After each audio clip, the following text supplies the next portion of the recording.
Hello everybody, it's me Ro from Scalpel and Stem.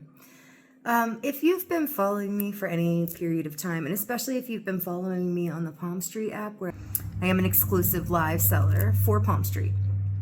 As such, I get some perks from them, and I've actually built a nice following. It is a cool app in which to buy and sell items, and so I like it very much. And sometimes, whether it be off of that or whether it be off of my social media, I make connections with people who kind of understand what I'm trying to do here with this little lab. And what that is I'm trying to take very expensive plants and put them in the hands of everybody. I don't think that plants and cool isopods and spiders should be gatekept as much as it is. I don't think hobbies should be gatekept. Hobbies are supposed to be a way for people to let their mind be at ease from the worries of the world.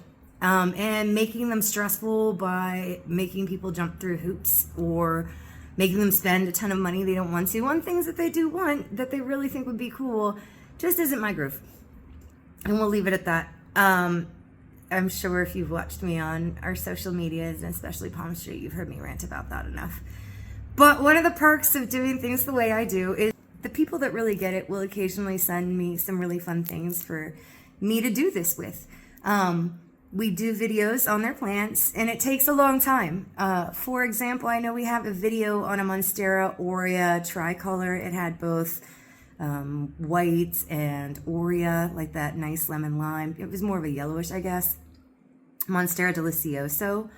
But it's growing out, and so it takes a very long time for a plant like that to actually make it into tissue culture. We always like to keep track, and you will see that we always like to keep track, even though it does take forever, of the plants that you have in here. So that said, we did receive one such lovely package from one of our friends. I've removed all of the identifying marks because I wanted to make sure that you know that if you give me a plant or send me something, you have as much anonymity as you want. And since I haven't actually asked if I could share information, and I will always keep your personal information, whether it be your personal information, such as addresses and phone numbers, private. So that's what I've done with this package, and I will show you from here. We'll go ahead and start on. All right. Very lovely packaging. I love this. Planty Box AT. Thank you for always being awesome. And right back at you.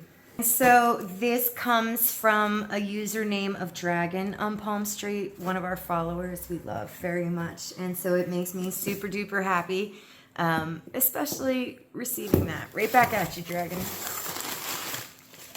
Lovely packaging. Sorry, I almost opened this without sharing with you folks, and I would have been sad.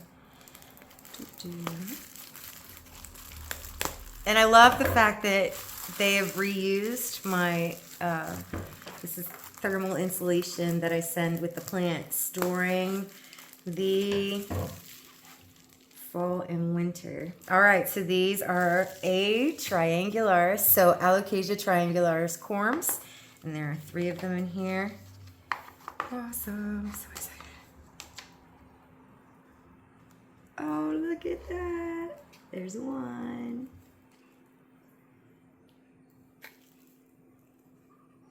Twink. There's 2. So cute. Oh, look, and they've just sprouted. These are gorgeous. Oh my goodness, I'm so excited.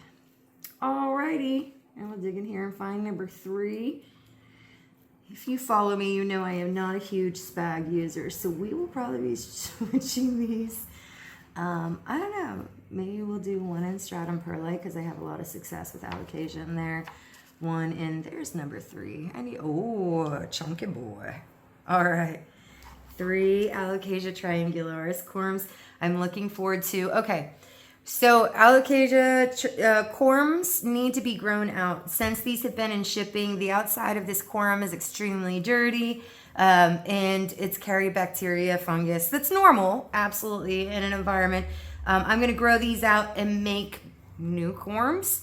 And that's what we're going to work with. So this process will take quite a bit of time, But since we have 3 corms, we should be able to multiply these guys pretty quickly. And I will keep you updated throughout on the process. So keep an eye out for that, folks. Alocasia triangularis, during one of my live sales, I was talking about how I love plants with what I call the wilty spinach leaves. So this is an Epipremnum Shangri-La, so Epipremnum aureum variations Shangri-La. This guy I call the wilty spinach of Epipremnum. This guy, Alocasia triangularis, if you look it up, it is the wilty spinach of Alocasia, and I did not have any before. So thankfully, one of our friends with the username Dragon provided us with 3 corms. Now I was going to use this opportunity to go ahead and see which we like to root corms more. So we'll go ahead and root them in 3 different media. They're very cute. They show a little activation here. So I'll put 1. This is a stratum perlite mix we use for a lot of rooting stuff. And so you know these are little cups. We sometimes use these. We use a lot of different containers around here for this kind of stuff. But I did use a soldering iron to put holes in the bottom so there's drainage. They will sit in these little cups here, and they will go into a dome like this. So this is our little stratum triangularis right there. And I will be adding water to that right after the demonstration, so they are good to go and ready to start popping up for us. Where are my other 2 corms? Hello. There's 1. Here we go. There's another corm, little guy right there. We will put this in our dirt, or this is our acclimation soil. So I'm going to put this guy in our acclimation, aeroid acclimation soil. And then we have our 3rd little guy right here. I'm going to put this in a sphagnum mix. It is sphagnum moss with a little bit of perlite, often called dirty sphagnum. All right, so there you go. I tucked them in so they're pointed the right way up. Put them just so the top is just barely out the top. And we will look for new growth soon. Thanks, everybody.